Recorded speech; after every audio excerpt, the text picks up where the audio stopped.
आज की वीडियो में पढ़ने वाले हैं क्लास 8 का मैथ चैप्टर 11 हम स्टार्ट कर रहे हैं। चैप्टर 11 का नाम है सीधा और प्रतिलोम समानुपात।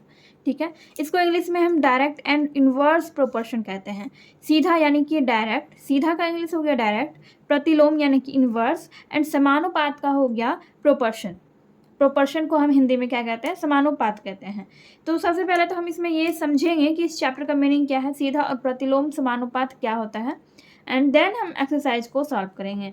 तो यहाँ पर आपको कुछ उदाहरण यहाँ पर दिए गए हैं, एग्जाम्पल्स आपको यहाँ पर दिए गए हैं। पहली स्थिति में आपको समझाया गया है कि सीधा समानुपात क्या होता है, और यहाँ पर दूसरी स्थिति दी गई है और इसमें आपको ये समझाया गया है कि प्रतिलोम समानुपात क्या होता है। तो इन दोनों को जब आप ध्यान से पढ़ेंगे तो आपको समझ में आ जाएगा कि सीधा और प्रतिलोम समानुपात क्या होता है। तो चलिए पहले हम इसको समझते हैं। मैंने यहाँ पर जो एग्जाम्पल लिखा हुआ है, मैंने यहाँ पर लिखा है 2 कप चाय बनाने के लिए 200 ml दूध और 300 ml पानी लगता है। तो ये जो एग्जाम्पल मैंने लिया है ये आपके बुक से ही मैंने लिया है। ये जो आप यहाँ पर पढ़ेंगे पहली स्थिति, इसमें देखिए यहाँ पर लिखा हुआ है राहुल की मम्मी 2 कप चाय बनाने के लिए 200 मिली दूध और 300 मिली पानी, चीनी व चाय की पत्ती काम में लेती है। ठीक है, तो अब यदि उन्हें 4 कप चाय बनानी हो तो वे कितना दूध व पानी काम में लेंगी। तो इसी का एग्जाम्पल मैंने यहाँ पर समझाने के लिए यूज किया है। तो 2 कप चाय बनाने के लिए जब 200 ml दूध और 300 ml क्या लग रहा है? पानी लग रहा है। ये पानी मैंने यहाँ लिखा है, पानी। ठीक है, गलती से चीनी लिख दिया।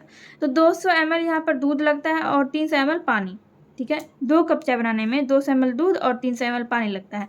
तो अगर 4 कप चाय बनाना हो तो कितना दूध और कितना पानी लगेगा आपको यहाँ पर बताना है। देखिए 4 कप चाय बनाने के लिए आपको लगेगा कितना? 400 ml लग जाएगा दूध, और 300 ml यहाँ पर पानी लगा है तो 600 ml पानी लग जाएगा। ठीक है, सही है, ये हो गया। अब यहाँ पर देखिए दूसरी स्थिति में, दूसरा जो मैंने एग्जाम्पल लिया है ये भी आपके बुक का ही है। एक मजदूर एक हौज को 5 दिन में बनाता है, तो 2 मजदूर उसी हौज को, यानी कि 2 मजदूर एक हौज को कितने दिन में बनाएगा?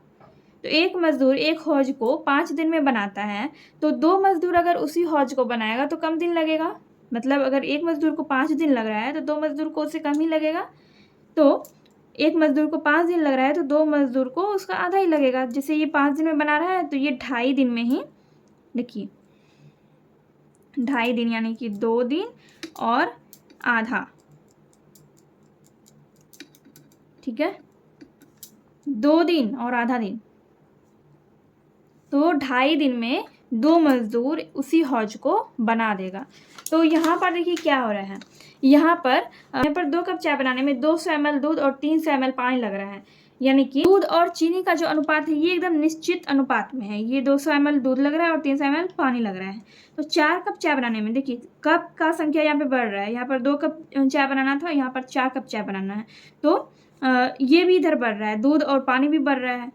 4 कप चाय बनाना है तो ज़्यादा दूध और ज़्यादा पानी लगेगा, तो इस तरह से ये भी बढ़ रहा है।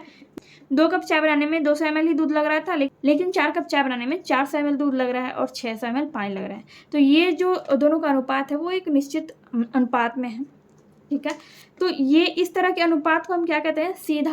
सीधा समानुपात कहते हैं, सीधा समानुपात। यहाँ पर 2 ही कप चाय बनाना है तो कम दूध और कम पानी लग रहा है। ज़्यादा कप चाय बनाना है यानी 4 कप चाय बनाना है तो यहाँ पर ज़्यादा दूध और ज़्यादा पानी लग रहा है। लेकिन इसमें क्या हो रहा है, एक मजदूर एक हौज को 5 दिन में बना रहा है, मतलब मजदूर कम है तो दिन ज़्यादा लग रहा है, और मजदूर कम हो जाएगा तो कम दिन लगेगा। ठीक है, तो इस तरह के अनुपात को कहते हैं प्रतिलोम समानुपात या इनवर्स प्रोपोर्शन, इसको इंग्लिश में कहते हैं। ठीक है, इसके और भी एग्जाम्पल्स यहाँ पर दिए गए हैं। देखिए यहाँ पर सीधा समानुपात को समझाया गया है कि पहली स्थिति को थोड़ा समझने का प्रयास करें। यदि 1 किलोग्राम चीनी का मूल्य 27 रुपया है तो 3 किलोग्राम चीनी का मूल्य क्या होगा? 3 किलोग्राम चीनी का मूल्य, अगर 1 किलोग्राम चीनी का मूल्य 27 रुपया है तो 3 किलोग्राम चीनी का मूल्य तो उससे ज़्यादा होगा, तो 81 रुपया हो जाएगा। और इसी तरह से आपको अगर 5 किलोग्राम चीनी और 10 किलोग्राम चीनी का मूल्य पूछा जाए तो आप इसे क्या ज्ञात कर सकते हैं? 5 किलोग्राम चीनी और 10 किलोग्राम चीनी का मूल्य पूछा जाए, इसी के हिसाब से अगर आपको पूछेंगे कि 5 किलोग्राम चीनी का मूल्य बताइए तो क्या करेंगे? 5 को 27 से गुना कर देंगे। 10 किलोग्राम चीनी का मूल्य बताइए तो क्या करेंगे? 10 को 27 से गुना कर देंगे। ठीक है, तो ये आपको यहाँ पर क्या दिया गया है? ये आपका सीधा समानुपात का यहाँ पर समझाने का आपको प्रयास किया गया है। ठीक है। आई होप आपको सीधा समानुपात और प्रतिलोम समानुपात समझ में आ गया होगा। सीधा और प्रतिलोम समानुपात का इंग्लिश भी आपकी बुक में दिया गया चैप्टर में, डायरेक्ट एंड इनवर्स प्रोपोर्शन। तो इस चैप्टर को जब हम सॉल्व करेंगे, इस एक्सरसाइज की क्वेश्चंस को जब हम सॉल्व करेंगे तो हमें धीरे धीरे और ज़्यादा समझ में आने लगेगा। तो चलिए हम क्वेश्चन नंबर 1 से स्टार्ट करते हैं, देखते हैं कि इस तरह के क्वेश्चंस को हम कैसे सॉल्व कर सकते हैं। तो एक्सरसाइज 11.1 का पहला क्वेश्चन यहाँ पर दिया गया है। यहाँ पर कह रहे हैं कि निम्नलिखित तालिका में x तथा y समानुपाती या फिर इसको अनुक्रमानुपाती भी कहते हैं, समानुपाती है या नहीं ज्ञात कीजिए। ठीक है, तो पहले हम इसको बनाएंगे। क्वेश्चन नंबर 1 जो हमारा यहाँ पर दिया गया है, पहले हम इसको सॉल्व करेंगे। तो क्वेश्चन नंबर 1 को ही मैंने यहाँ पर इस तरह से लिख लिया है। आप देख सकते हैं क्वेश्चन नंबर में जो भी जैसे भी लिखा हुआ था हमने सेम टू सेम वैसे ही यहाँ पर लिख लिया है। तो इसी तरह से आपको क्वेश्चन नंबर 1 में दिया गया है। अब इसको क्या करना है, यहाँ पर आपको इसको कटाना होगा। तो ये देखिए 3 एकम 3 हो जाएगा और 3 चौके 12, फिर ये कितना हो जाएगा 6 एकम 6 और 6 चौके 24, 15 एकम 15 और 15 तिया 45 हो जाएगा, 20 एकम 20, 20 तिया 60, सॉरी यहाँ 3 होगा, 20 तिया 60। फिर ये 0 और 0 कट गया, 3 एकम 3 और 3 चौके 12। तो इसका कितना आ गया, इसका आ गया आपका 1/4, फिर इसका आ गया 1/4, इसका आ गया 1/3 और इसका भी 1/3 आ गया और इसका आ गया 1/4। तो समानुपाती जब होता है तो क्या होता है, सारा सेम होता है। जैसे कि ये दोनों 1/4 है, ये भी 1/4 है, तो ये दोनों भी 1/4 होता है, या फिर सारा का सारा 1/3 होता। लेकिन क्या है, कहीं पे 1/4 है, कहीं पे 1/3 है, तो ये क्या है, ये समानुपाती नहीं है। ये जो क्वेश्चन नंबर 1 जो है ये समानुपाती नहीं है। तो हम यहाँ पर लिख देंगे यह समानुपाती नहीं है। ठीक है, ये हो गया आपका क्वेश्चन नंबर 1 का आंसर। इस तरह से आपको सॉल्व करना था। अब देखते हैं क्वेश्चन नंबर 2। क्वेश्चन नंबर 2 में भी आपको यहाँ पर इस तरह से क्वेश्चन दिया गया है। इसमें भी हम चेक कर लेते हैं कि इसमें ये समानुपाती है या नहीं। तो यहाँ पर x और y का वैल्यू दिया गया है 1/1.5, 3/4.5 एंड 9/13.5 और यहाँ पर 20/30। तो देखिए यहाँ पर इसका दशमलव हटाएंगे तो यहाँ पर क्या हो जाएगा, ऊपर एक अंक है तो 1 0 हो जाएगा। फिर यहाँ पर भी इसका दशमलव हटाएंगे तो यहाँ पर क्या है, एक अंक है तो यहाँ पर 1 0 हो जाएगा और यहाँ पर भी 1 0 हो जाएगा। ठीक है, और मतलब ये नीचे क्या हो गया आपका 10/15, 30/45, 30/45 और ये 90/100, 90/135 और ये 20/30 यहाँ पर पहले से है। तो इसको हम कटाएंगे, 5 से कटाएंगे, 5 दूनी 10, 5 तिया 15, 15 दूनी 30 और 15 तिया 45, फिर ये 45 दूनी 90 हो जाएगा और ये 3 बार में कट जाएगा 45 से। ठीक है, और ये 0 और 0 ये कट गया, 2/3 हो गया। तो सबका क्या आया, 2/3, 2/3, 2/3 और 2/3। तो क्या देख रहे हैं, ये सब बराबर है, समान है। तो ये क्या है, ये समानुपाती है। इसको हम क्या बोल सकते हैं, ये समानुपाती है। और क्वेश्चन नंबर 1 में क्या था कि यहाँ पर जो हमने इसका निकाला था ये समानुपाती नहीं था, मतलब ये सारा का सारा ये एक बराबर नहीं था। कहीं पर 1/4, कहीं पर 1/3 है, तो इसलिए ये समानुपाती नहीं है। लेकिन यहाँ पर सब में क्या है, सब में बराबर है, तो इसलिए यह समानुपाती है। ये हो गया आपका आंसर। क्वेश्चन नंबर 2 में यहाँ पर दिया गया है कि टाइपिंग की परीक्षा पास करने के लिए कम से कम 30 शब्द प्रति मिनट टाइप करने होते हैं। ठीक है, टाइपिंग की परीक्षा पास करने के लिए कम से कम 30 शब्द प्रति मिनट टाइप करने होते हैं। मतलब कि टाइपिंग की परीक्षा अगर पास करना है तो 1 मिनट में कम से कम 30 शब्द टाइप करना होता है। तो एक परीक्षार्थी को पास होने के लिए आधे घंटे में कम से कम कितने शब्द टाइप करने होंगे। ठीक है, आसान सा क्वेश्चन है, इसको हम समझते हैं। क्वेश्चन में साफ साफ आपको यहाँ पर लिखा गया है, क्वेश्चन में साफ साफ दिया गया है कि टाइपिंग परीक्षा पास करने के लिए 1 मिनट में कितना शब्द टाइप करना होता है, कम से कम 30 शब्द टाइप करना होता है 1 मिनट में। परीक्षार्थी को अगर पास करना है तो आधे घंटे में उसको कितना शब्द टाइप करना होगा, यानी कि आधा घंटा यानी कि क्या हो गया 30 मिनट। तो 30 मिनट में कितना शब्द टाइप करना होगा, 30 मिनट में 30 गुना 30 कर देंगे, 30 गुना 30। देखिए 1 मिनट में अगर 30 शब्द टाइप करना पड़ता है तो 30 मिनट में कितना शब्द टाइप करना पड़ेगा? तो 30 गुना 30 कर देंगे तो कितना हो जाएगा टोटल? 900। ये हो गया आपका आंसर सेकेंड नंबर का। तो ये आसान सा क्वेश्चन था। तो चलिए हम देखते हैं question number third. Question number third में यहाँ पर बोल रहा है कि मुकुंद के पास एक सड़क का मानचित्र है जिसके पैमाने में 1 सेंटीमीटर की दूरी 15 किलोमीटर निरूपित करती है। गांधीनगर से जाकिर हुसैन सर्कल तक जाने वाली सड़क यदि 75 किलोमीटर है तो मानचित्र में उसे कितने सेंटीमीटर से निरूपित किया गया होगा। ठीक है, क्वेश्चन को समझिए। मुकुंद के पास एक सड़क का मानचित्र है जिसके पैमाने में मानचित्र में जो है पैमाने में 1 सेंटीमीटर की दूरी 15 किलोमीटर निरूपित करती है। यानी कि 15 किलोमीटर की दूरी को मानचित्र में 1 सेंटीमीटर से निरूपित किया गया है। तो 75 किलोमीटर की दूरी को मानचित्र में कितने सेंटीमीटर से निरूपित किया होगा, ये आपको निकालना है। देखिए, 15 किलोमीटर की दूरी को 1 सेंटीमीटर से निरूपित किया गया है, तो 75 किलोमीटर की दूरी को कितने सेंटीमीटर से मानचित्र में निरूपित किया गया होगा, यही चीज़ निकालना है। तो यहाँ पर हम इसके बदले में यहाँ पर x लिख सकते हैं, यानी कि 15 किलोमीटर की दूरी को अगर 1 सेंटीमीटर से निरूपित किया गया है तो 75 किलोमीटर की दूरी को किससे निरूपित किया होगा, तो यहाँ मैंने x लिख दिया क्योंकि हमें मान मालूम नहीं है। तो यहाँ पर हम इसको एक तरीके से हल कर सकते हैं। देखिए, यहाँ पर हम क्या करेंगे, x का वैल्यू निकालने के लिए यहाँ पर लिखेंगे x इक्वल टू इसको और इसको हम क्या करेंगे, गुना कर देंगे। 75 गुना 1 और ये 15 जो है ये कहाँ जाएगा, नीचे आ जाएगा। ठीक है, तो 75 गुना 1 कितना हो गया, 75 ही हो गया और ये 15। तो इसको हम कटाएंगे तो 15 5 कितना हो जाएगा, 75 हो जाएगा। यानी कि 5, x का वैल्यू कितना आ गया, x का वैल्यू आ गया आपका 5। यानी कि 5 क्या हो जाएगा, 5 सेंटीमीटर, 5 सेंटीमीटर, ये हो गया आपका आंसर। या फिर इसको आप एक और तरीके से बना सकते हैं। देखिए, 15 किलोमीटर की दूरी को अगर 1 सेंटीमीटर से निरूपित किया गया है तो 75 किलोमीटर की दूरी को कितने से निरूपित किया जाएगा, तो 75/15 कर देंगे सीधा, बस आपका आंसर आ जाएगा। तो इस तरह से आपका क्वेश्चन नंबर थर्ड भी यहाँ पर बन गया है। एंड चलिए हम देखते हैं क्वेश्चन नंबर 4। क्वेश्चन नंबर 4 में यहाँ पर दिया गया है कि यदि 25 मीटर कपड़े का मूल्य 337.50 रुपये हो तो पहले में दिया गया है पहला क्वेश्चन कि उसी प्रकार 60 मीटर कपड़े का मूल्य क्या होगा, और दूसरा क्वेश्चन दिया गया है कि 1620 रुपये में इस तरह का कितनी लंबाई का कपड़ा खरीदा जा सकता है। तो दोनों क्वेश्चन बहुत आसान है, चलिए हम दोनों क्वेश्चन को सॉल्व करते हैं। देखिए, पहला क्वेश्चन में यहाँ पर क्या कह रहा है, क्वेश्चन ये है कि 25 मीटर कपड़े का मूल्य कितना दिया गया है, 337.50 रुपया। तो क्वेश्चन नंबर 1 में क्या पूछ रहा है, क्वेश्चन नंबर 1 में पूछ रहा है कि 60 मीटर कपड़े का मूल्य क्या होगा। तो यहाँ पर हम क्या लिख सकते हैं, x लिख सकते हैं। ठीक है, तो उसी तरह से करेंगे जैसे हमने क्वेश्चन नंबर 3 को सॉल्व किया, बिल्कुल हम वैसे ही सॉल्व करने वाले हैं। ठीक है, तो x का वैल्यू निकालना है, इसको और इसको क्या करेंगे, गुना कर देंगे।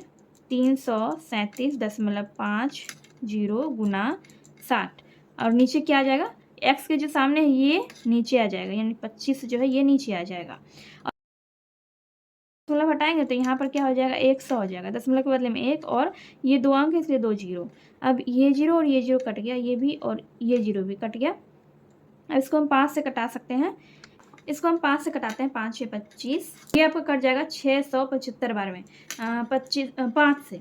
ठीक है, फिर ये 5 एकम 5 हो जाएगा और ये आपका कट जाएगा 135 बार में। ठीक है, तो यहाँ पर नीचे तो अब कुछ नहीं बचा है, नीचे तो सिर्फ 1 1 है, तो 1 1 को गुना करने पर 1 ही होगा और 135 और 6 ऊपर बच गया है। तो x का वैल्यू आपका कितना निकल गया, 135 गुना 6 कितना हो जाएगा, 6 5 30 का 0 बाकी 3 6 3 18 19 20 21 का 1 और बाकी 2 6 एकम 6 और 2 8 810 810 क्या निकल गया, 810 निकल गया आपका रुपया, ये रुपया निकल गया 810 रुपया। ठीक है, यानी कि 60 मीटर कपड़ा आपको कितना मिलेगा, 810 रुपया में। ये हो गया आपका क्वेश्चन नंबर 4 का फर्स्ट नंबर का आंसर। क्वेश्चन नंबर 2 में यहाँ पर क्या कह रहे हैं कि 1620 रुपये में इस तरह का कितनी लंबाई का कपड़ा खरीदा जा सकता है। तो यहाँ पर क्या था, यहाँ पर आपको निकालना था कपड़े का मूल्य। यहाँ पर 25 मीटर कपड़े का मूल्य दिया गया था 337.50 रुपया और यहाँ पर आपको 60 मीटर कपड़े का मूल्य निकालना था क्वेश्चन नंबर 1 में। लेकिन क्वेश्चन नंबर 2 में आपको क्या निकालना है, 1620 रुपया में कितनी लंबाई का कपड़ा खरीदा जा सकता है, कपड़ा का माप आपको निकालना है। तो यहाँ पर हम इसको उल्टा करके लिख देंगे, अगर 337 रुपया में 25 मीटर कपड़ा मिल रहा है तो 1620 रुपया में कितना कपड़ा मिलेगा, तो इसको मैंने यहाँ पर लिख लिया है कि 337.50 रुपये में जब 25 मीटर कपड़ा मिल रहा है तो 1620 रुपये में कितना कपड़ा मिलेगा। तो एक्स का वैल्यू निकालना है। वैसे ही करेंगे जैसे हम पिछले क्वेश्चन में करते आ रहे हैं। यहाँ पर लिखेंगे 1620 गुना 25, यानी कि इन दोनों को गुना करके हम ऊपर कर देंगे, ठीक है। और ये जो होता है एक्स के सामने जो है इसको हम नीचे रखेंगे 337.50। अब यहाँ पर क्या करेंगे, इसका हम दशमलव हटाएंगे तो यहाँ पर क्या हो जाएगा, 100 हो जाएगा, ठीक है। कैसे होता है वो आप समझ ही गए होंगे। एंड अब क्या करना है, यहाँ पे इसको हम कटाएंगे, ये 0 और ये 0 कट गया, और 5 25 ये कट गया, और ये कट गया आपका 675 बार में। फिर ये 5 से कट जाएगा आपका 135 बार में, और ये जो 1620 है ये 135 से कट जाएगा 12 बार में, ठीक है। इसको आप कटा के देख सकते हैं। तो यहाँ पर ऊपर में क्या बच गया, 12 और 10, यानी कि x का वैल्यू हो गया 12 गुना 10। 12 गुना 10 यानी कि 120 हो गया। 120 क्या हुआ, 120 मीटर, ठीक है। यानी कि 337.50 रुपये में, इतने रुपए में अगर 25 मीटर कपड़ा मिल रहा है तो 1620 रुपये में कितना मीटर कपड़ा मिलेगा, 120 मीटर। ये हो गया आपका आंसर क्वेश्चन नंबर 4 का। नंबर 5 में यहाँ पर कह रहा है कि मकान के एक मॉडल में उसकी ऊंचाई 5 सेंटीमीटर व क्रमशः लंबाई व चौड़ाई 12 सेंटीमीटर व 8 सेंटीमीटर है, ठीक है। अब यदि वास्तविक परिस्थिति में उसकी ऊंचाई 25 फुट हो तो मॉडल में काम लिया गया पैमाना बताइए तथा वास्तविक लंबाई व चौड़ाई ज्ञात कीजिए। मकान का एक मॉडल है, उस मॉडल में मकान का ऊंचाई दिया गया है 5 सेंटीमीटर और लंबाई और चौड़ाई कितना दिया गया है, 12 और 8 सेंटीमीटर, ठीक है। लेकिन वास्तविक में यानी कि रियल में उस मकान की ऊंचाई कितनी है, 25 फुट। तो इसमें ये पूछ रहा है कि तो वास्तविक मकान का लंबाई और चौड़ाई ज्ञात कीजिए। चलिए देखते हैं। मकान के मॉडल में ऊंचाई दिया गया है मकान का 5 सेंटीमीटर और लंबाई 12 सेंटीमीटर, चौड़ाई 8 सेंटीमीटर। और वास्तव में जो लंबाई, चौड़ाई और ऊंचाई है, वास्तव में मकान का ऊंचाई कितना है, 25 फुट है। और लंबाई और चौड़ाई हमको मालूम नहीं है। वास्तविक मकान का लंबाई और चौड़ाई हमें निकालना है। तो वास्तविक मकान का लंबाई हम क्या मान लेंगे, x मान लेंगे, ठीक है। वास्तविक मकान का हम लंबाई को x मानेंगे और चौड़ाई को क्या मान लेंगे, y मान लेंगे, ठीक है। तो हमें लंबाई और चौड़ाई ही ज्ञात करना है। हमें यहाँ पर लंबाई ज्ञात करना है तो हम इसको यहाँ पर लिखेंगे। देखिए मॉडल में कितना दिया गया है, 5 सेंटीमीटर, ठीक है। और वास्तव में कितना है ऊंचाई, मकान का ऊंचाई 25 फीट है, ठीक है, 25 फीट है। तो हमें ज्ञात करना है लंबाई, हमें लंबाई ज्ञात करना है। मॉडल में लंबाई दिया गया है 12 सेंटीमीटर और मकान का लंबाई ज्ञात करना है। तो उसकी जगह पे हम क्या लिखेंगे, x, क्योंकि हमें वास्तव मकान का लंबाई मालूम नहीं है। इसको हम अब बनाएंगे। यहाँ पर हम लिखेंगे x इक्वल टू, अब जैसे हम पिछले क्वेश्चन में करते आ रहे थे, इसको और इसको हम गुना कर देंगे, 25 गुना 12, और ये जो x के सामने है 5, ये नीचे आ जाएगा, ठीक है। अब इसको हम कटा देंगे, 5 25 हो जाएगा। तो 12 गुना 5, 12 पंचे कितना हो जाएगा, 60 हो जाएगा। 60 क्या, 60 फुट हो जाएगा। ये हो गया आपका आंसर, ठीक है। इसका आंसर क्या निकल गया, 60 फुट। यानी कि वास्तव मकान का लंबाई क्या है, 60 फुट है। वास्तव मकान का लंबाई 60 फुट, ये हो गया आपका आंसर। अब हमें इसी में निकालना है चौड़ाई, तो वैसे ही हम निकालेंगे। देखिए आपका दिया गया है ऊंचाई कितना है, ऊंचाई आपका दिया गया है 5 सेंटीमीटर और वास्तव मकान का ऊंचाई है 25 फुट। चौड़ाई कितना दिया गया है मॉडल में, 8 सेंटीमीटर, और उसका वास्तव मकान का चौड़ाई हमें निकालना है। तो यहाँ पर y लिखेंगे। अब यहाँ पर लिखेंगे y इक्वल टू, अब इन दोनों को गुना कर देंगे, 25 गुना 8, और ये जो 5 है ये नीचे आ जाएगा, 5 से 25 हो जाएगा, और ये 8 गुना 5 कितना हो गया, 40 फुट। ये हो गया वास्तव मकान का चौड़ाई। तो इस तरह से लंबाई भी निकल गया और चौड़ाई भी निकल गया। तो इस तरह से लंबाई और चौड़ाई दोनों निकल गया है। ये रहा आपका क्वेश्चन नंबर 5 का आंसर। चलिए देखते हैं क्वेश्चन नंबर 6। क्वेश्चन नंबर 6 में दिया गया है, मान लीजिए 2 किलोग्राम दाल में 7 गुना 10⁵ क्रिस्टल है। क्रिस्टल यानी कि कंकड़ इसको हम कह सकते हैं। यानी कि 2 किलो दाल में कितना क्रिस्टल है, इतना क्रिस्टल। तब दी गई दालों की मात्रा में कितने क्रिस्टल होंगे? अगर 2 किलोग्राम दाल में इतना क्रिस्टल है तो 8 किलोग्राम दाल और 5 किलोग्राम दाल में कितना क्रिस्टल होगा, ये आपको ज्ञात करना है। तो यहाँ पर हमने लिख लिया है, देखिए 2 किलोग्राम दाल में जब इतना क्रिस्टल है तो हमें 8 किलोग्राम दाल और 5 किलोग्राम का क्रिस्टल ज्ञात करना है। ठीक है, तो हमें मालूम नहीं है कि 8 किलोग्राम दाल में कितना क्रिस्टल है, तो हम इसको x मान लेंगे और इसको हम क्या मान लेंगे, y मान लेंगे। ठीक है, तो 8 किलोग्राम का क्रिस्टल हमें निकालना है। तो 2 किलोग्राम दाल में इतना क्रिस्टल 8 किलोग्राम में कितना होगा, तो यहाँ पर हम लिखेंगे x इक्वल टू, वैसे ही बनाएंगे, यहाँ पर हम लिखेंगे 8 इंटू 7 इंटू 10 पर पावर 5, इस तरह से हमने लिख दिया। और ये नीचे लिखेंगे 2, x के जो सामने रहता है उसको हम नीचे लिखते हैं। अब इसको हम कटाएंगे, 2 चौके 8। ठीक है, तो ये कितना हो गया, 7 गुना 4, 7 गुना 4 कितना हो गया आपका, यहाँ पे लिख देते हैं 28। और इसको भी हम लिखेंगे 10 पर पावर 5। ठीक है, ये हो गया आपका आंसर, ये हो गया आपका आंसर। 8 किलोग्राम दाल में इतना क्रिस्टल होगा। अब दूसरा भी हम वैसे ही बनाएंगे। 2 किलोग्राम दाल में जब इतना क्रिस्टल है, ठीक है, 2 किलोग्राम दाल में इतना क्रिस्टल है, तो 5 किलोग्राम दाल में हमें क्रिस्टल मालूम नहीं है, इसलिए हमने यहाँ पर y लिखा है। ठीक है, अब y इक्वल टू क्या लिखेंगे, 2 गुना 7 गुना 10 पर पावर 5, और नीचे लिख देंगे, यहाँ पे मिस्टेक हो गई, देखिए 5 और 7 ये हमें ऊपर लिखना था, यहाँ पर लिखेंगे 5, इन दोनों को हमें गुना करना होता है और इसको ऊपर लिखना होता है। ये 5 है और नीचे क्या है, नीचे 2 लिखेंगे, y के जो सामने है, यानी 2 यहाँ पर है तो 2 हम नीचे लिखेंगे। इसको हम फिर से लिख लेते हैं, यहाँ पर 5 गुना 7 गुना 10 पर पावर 5 बटा 2। अब इसको हम कटाएंगे, इसको हम कटाएंगे, देखिए ये पूरा पूरा नहीं कटेगा, ना 5 पूरा कटेगा और ना ही 7 पूरा कटेगा। तो हम इसको 5 में 2 से भाग दे देते हैं, 2 दूनी 4, 5 में 4 क्या 1, और यहाँ पर दशमलव, फिर 0 देंगे, 2 पंचे 10। ठीक है, अब 7 को अगर 2.5 से गुना करेंगे कितना हो जाएगा, तो जब गुना करेंगे तो कितना हो जाएगा, 175 होगा, और यहाँ पर एक अंक के बाद दशमलव है तो यहाँ पर दशमलव हो जाएगा। ठीक है, यानी कि 17.5 हो गया। तो इसको जब हम कटाएंगे तो इसका कितना आएगा कट के, 2.5, और इसको गुना कर देंगे, 2.5 गुना 7 करेंगे तो कितना हो जाएगा, तो आपका हो जाएगा 17.5 गुना 10 पर पावर 5। ये हो गया आपका आंसर, यानी कि 5 किलोग्राम में कितना क्रिस्टल होगा, 17.5 गुना 10 पर पावर 5। ये दोनों आपका आंसर हो गया, दोनों का आंसर हमने निकाल लिया। क्वेश्चन नंबर 6 आपका यहाँ पर कंप्लीट हो गया। चलिए देखते हैं नेक्स्ट क्वेश्चन। नंबर 7 में है, एक मानचित्र का पैमाना 1:25 के बाद इस पर 6 जीरो, यानी इकाई, दहाई, सैकड़ा, हज़ार, 10,000, लाख, 10 लाख, करोड़, ये 2,50,00,000 दिया गया है। ठीक है, मतलब ये पैमाना है कि 1 सेंटीमीटर में इतना दिखा रहा है पैमाना। ठीक है, तो 2 नगरों के मानचित्र में दूरी 3 सेंटीमीटर है, तो वास्तविकता में उनके बीच कितनी दूरी होगी। जब 1 सेंटीमीटर में इतना दिया गया है तो 3 सेंटीमीटर का हमें निकालना है। पिछले क्वेश्चंस की तरह ही हम इसको भी बनाएंगे। तो हमें x का इसमें मान ज्ञात करना है, तो हम यहाँ पर लिखेंगे x इक्वल टू,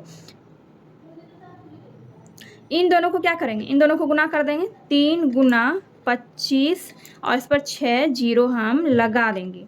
ठीक है, और नीचे क्या देंगे, 1 देंगे। अब देखिए 1 से अगर कटाएंगे, इसको 1 से कटाएंगे तो कितना हो गया, 3, यानी नीचे 1 का तो कोई वैल्यू है नहीं और ऊपर उतना ही रह जाएगा। ठीक है, तो हम डायरेक्ट क्या करेंगे, इसको गुना कर देंगे 3 और इसको, इन दोनों को हम गुना कर देंगे, तो 25 गुना 3 कितना होता है, 75 होगा, और इस पे हम 6 जीरो लगा देंगे, 1 2 3 4 5 6। ये हो गया आपका आंसर, हो गया क्वेश्चन नंबर 7 का आंसर। चलिए देखते हैं क्वेश्चन नंबर 8। क्वेश्चन नंबर 8 में दिया गया है, यदि एक स्कूटर 3 लीटर पेट्रोल में 96 किलोमीटर चलता है तो 320 किलोमीटर चलने के लिए इसे कितने पेट्रोल की आवश्यकता होगी। तो हम बिल्कुल वैसे ही बनाएंगे पिछले सारे क्वेश्चंस की तरह। यहाँ पर हमने लिखा है कि 96 किलोमीटर चलने में जब इतना पेट्रोल लगता है, 3 लीटर पेट्रोल लगता है, तो 320 किलोमीटर चलने में कितना पेट्रोल लगेगा। तो यहाँ पर हम क्या लिख देंगे, एक्स लिख देंगे वाट की जगह पे। ठीक है, यानी हमें ज्ञात करना है, तो एक्स इक्वल टू लिखेंगे, एक्स इक्वल टू, इसको इन दोनों को हम गुना कर देंगे, 320 गुना 3 बटा ये जो 96 है ये आ जाएगा नीचे। अब इसको हम कटाएंगे, 3 से पहले इसको कटा देते हैं। 3 तिया 9 और 3 दूनी 6 हो जाएगा। फिर इसको कटाएंगे तो कितना बार में कटाएंगे? 10 बार में, 10 बार में हो जाएगा। तो एक्स का वैल्यू कितना निकल गया? एक्स का वैल्यू निकल गया 10, यानी कि 10 लीटर। ये हो गया आपका आंसर क्वेश्चन नंबर 8 का। इस तरह से आपका क्लास 8 मैथ का एक्सरसाइज 11.1 कंप्लीट हो चुका है। एंड नेक्स्ट वीडियो में हम एक्सरसाइज 11.2 स्टार्ट करेंगे। एंड ये वीडियो अगर आपको थोड़ी सी भी हेल्पफुल लगी हो तो प्लीज़ वीडियो को लाइक कीजिए, कमेंट कीजिए एंड अपने दोस्तों के साथ वीडियो को शेयर कीजिए।